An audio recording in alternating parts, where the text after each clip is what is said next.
बिस्मिल्लाहिर्रहमानिर्रहीम। अस्सलाम वालेकुम। आप देख रहे हैं टी अकेडमी और आज का हमारा टॉपिक बहुत ज़्यादा इंटरेस्टिंग है और उन स्टूडेंट्स के लिए है जो बहुत ज़्यादा परेशान होते हैं पेपर्स को करते हुए और वो पेपर को किस तरीके से कंप्लीट करें A to Z मैं आपको पूरी इस वीडियो में बताऊंगी।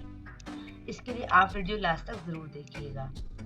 इससे पहले अगर आपने हमारा चैनल सब्सक्राइब नहीं किया तो सब्सक्राइब कर दें और बेल आइकन पर क्लिक कर दें ताकि आगे आने वाली इंफॉर्मेटिव वीडियो आप तक पहुंच सके। सबसे पहले आप इस बात का ख्याल रखें कि आपका जब पेपर हो तो उसके लिए आप अपने साथ डबल स्टेशनरी लेकर जाएं, ठीक है। डबल स्टेशनरी से ये फ़ायदा होता है कि आप जब पेपर देने बैठे तो कभी ऐसा होता है बच्चों के साथ कि उनका पेन जो है वो रुक जाता है या कभी कोई इंक ख़त्म हो जाती है तो आप इंक पॉट लेकर जाएं। इसके अलावा पेंसिल, स्केल, एक एक चीज़ अपनी लेकर जाएं और कुछ चीज़ों को डबल भी लेकर जाएं क्योंकि पेन कभी रुक जाता है, कभी क्या इशू हो जाता है। तो आप इस चीज़ का पहले से ख्याल रखें। हाँ, और एक चीज़ का ये लाज़मी ज़रूर ख्याल रखें कि जिस पेन पर आपका हाथ सेट हो, आप उससे पेपर करें, ठीक है? ऐसा ना करें क्योंकि अक्सर बच्चे ये करते हैं कि जब पेपर का होता है, उससे 1 दिन पहले नया पेन खरीदते हैं कि हम कल पेपर देने जाएँगे तो उस नए पेन से देंगे। नहीं, आप लोग कम से कम 1 महीने पहले पेन खरीदें।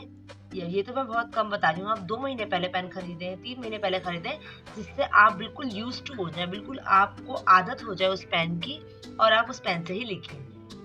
इससे हमारे लिखने में भी या पेपर को कंप्लीट करने में बहुत ज़्यादा आसानी होती है।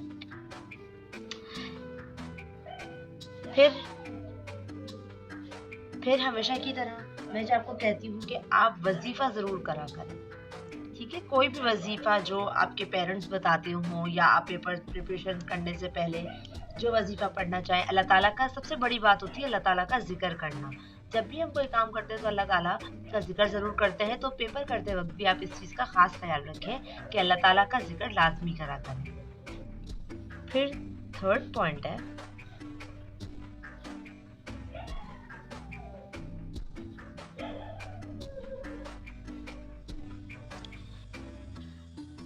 Don't take tension.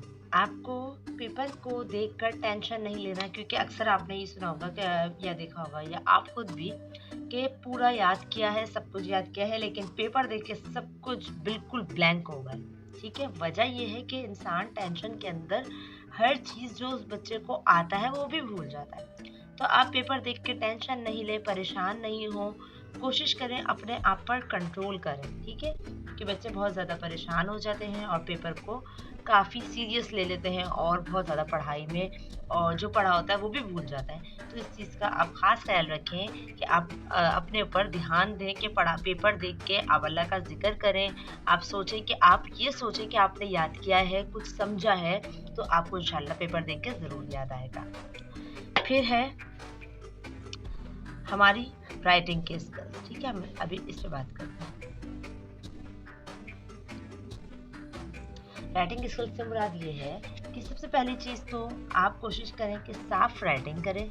आप छोटे हैं, अभी पेपर्स दे रहे हैं, तो आप अपनी राइटिंग पे ख़ास ख्याल रखें कि आपका जो चेकर है, जो आपकी कॉपी को चेक करेगा, उसको अगर चेक करने में कोई भी इशू आएगा तो फिर वो आपकी कॉपी का जो आंसर है उसको कट कर देगा, ठीक है। तो अभी आप स्टूडेंट लाइफ में हैं तो आपको चाहिए कि आप अपनी राइटिंग का ज़्यादा से ज़्यादा ख्याल रखें, साफ सुथरी रखें।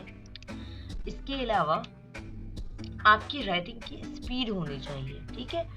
और मैं ये नहीं कहती कि आप एक दिन के अंदर ही अपनी राइटिंग की स्पीड को बढ़ा लें और इसके अलावा आप राइटिंग एक दिन से नहीं, आपको इसके लिए प्रॉपर तैयारी करनी होगी। राइटिंग के लिए भी हमें जब बच्चा एक पेपर के लिए तैयार होता है, मैट्रिक के लिए, इंटर के लिए या ग्रेजुएशन के लिए, तो वो उसकी सालों की मेहनत होती है। उसके अंदर अगर आप कुछ याद कर रहे हैं तो उसका तरीका भी यही है कि आप कुछ अगर याद कर रहे हैं तो याद करने के साथ साथ आप लिख लिख कर याद करें।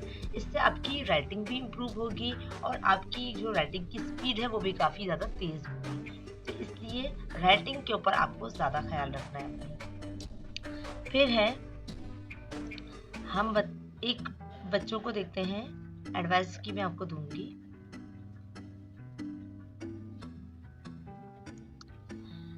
पेपर से एक रात पहले रिवीजन करें, मतलब जो आपने पूरा साल पढ़ा है उसको रिवाइज करें। कभी भी नया नहीं पढ़ें। ऐसा ना करें कि पेपर से एक रात पहले आप सोचें चलो मैं नई चीज़ ये पढ़ लेती हूँ, मैंने याद नहीं करी है, या मैं पढ़ लेता हूँ मैंने याद नहीं किया। आप कोशिश करें उसे अवॉइड करें। आपने जो अभी तक पढ़ा है, जो समझा है, उसी के ऊपर आप एक फोकस करें और उसी को रिवाइज करें, चाहे वो पेपर से एक रात पहले या पेपर से 1 घंटा पहले जो बच्चे पढ़ रहे होते हैं। तो आप उस वक्त जो पिछला है वही रिवाइज करें, नया अभी उस वक्त अपने जहन में ना डालें, क्योंकि बच्चे वैसे ही टेंशन में होते हैं पेपर की।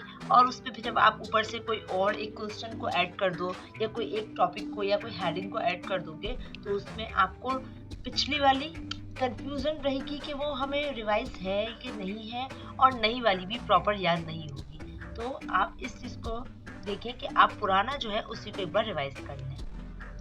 और हर जो चीज़ याद की वो सारी हेडिंग्स आप रिवाइज करें। ऐसा नहीं कि इसको छोड़ दें, नहीं, और सारी चीज़ों को रिवाइज कर लेंगे तो आपको पेपर के वक्त जितना भी आपने पढ़ा होगा ना लास्ट टाइम, वो आपको ज़रूर याद आएगा।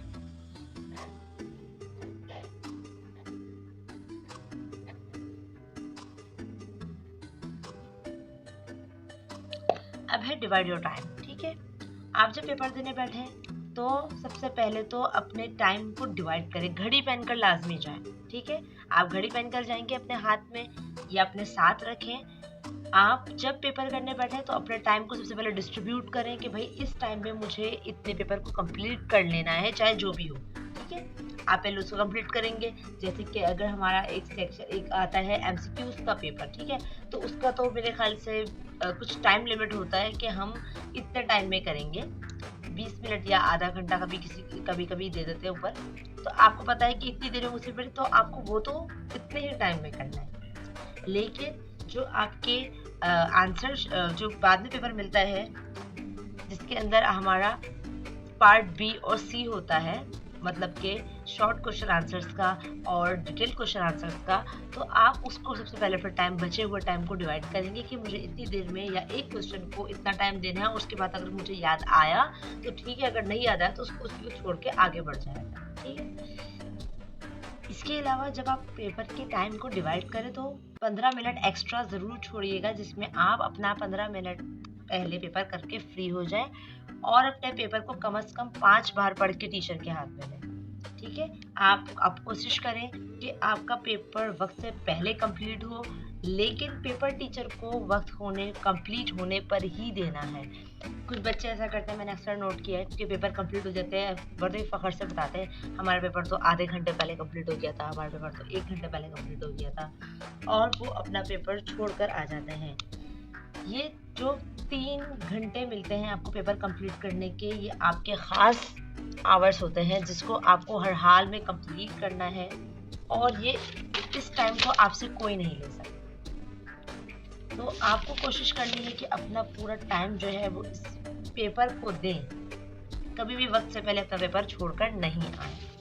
इस चीज़ को आप हमेशा अपने ज़हन में रखें। फिर हमारे पास अगला है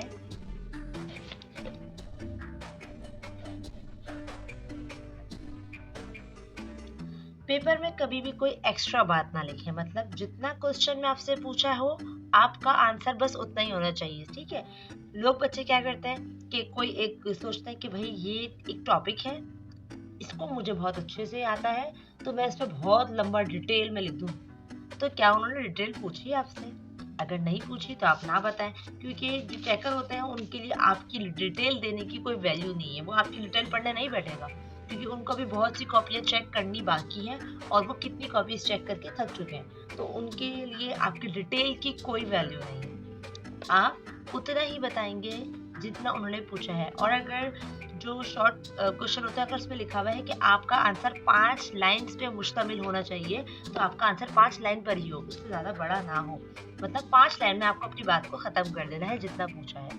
इसके अलावा कंपल्सरी सब्जेक्ट्स की जो एग्जाम्पल्स होती हैं उसको आप कोई फार्मूला हो उसका या कोई यूनिट हो तो आप उसको ज़रूर लिखें, अलग से लिखें। ठीक है, ताकि आपकी जो क्वेश्चन में पूछा जाए उसका फार्मूला आपने बता दिया फौरन से, या कोई ख़ास यूनिट वगैरह है वो आपने बता दी, तो इसको ज़रूर लिखें। ठीक है, एक्स्ट्रा आपको पेपर में बिल्कुल नहीं लिखना। अब जैसे कि मैं आपको इसकी एक एग्जांपल देती हूँ कि अगर आपसे कोई क्वेश्चन पूछा जाए डिफाइन फोर्स, ठीक है, तो आपको सिर्फ डिफाइन फोर्स को दिया है तो आप उसकी डेफिनेशन लिखें और डेफिनेशन के साथ आप उस फोर्स का यूनिट भी लिखें और उसका फॉर्मूला भी लिखें। तो इससे जो चेकर है उसको इस बात का अंदाज़ा होगा कि हाँ, इस बच्चे ने चीज़ को समझा है।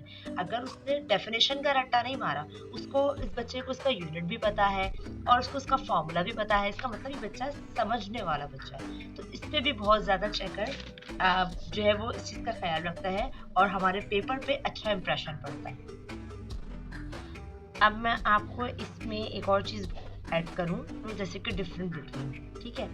तो बच्चे अक्सर क्या गलती करते हैं, अगर किसी क्वेश्चन में पूछा गया है कि आप डिफरेंट बिटवीन बताएं किसी भी टॉपिक पे और उसके 3 पॉइंट बताएं, तो बच्चे अक्सर क्या गलती कर देते हैं कि वो किसी भी हेडिंग के 2-2 पॉइंट बता दिए और तीसरे में वो एग्जाम्पल लगा देते हैं, एग्जाम्पल को शामिल कर देते हैं।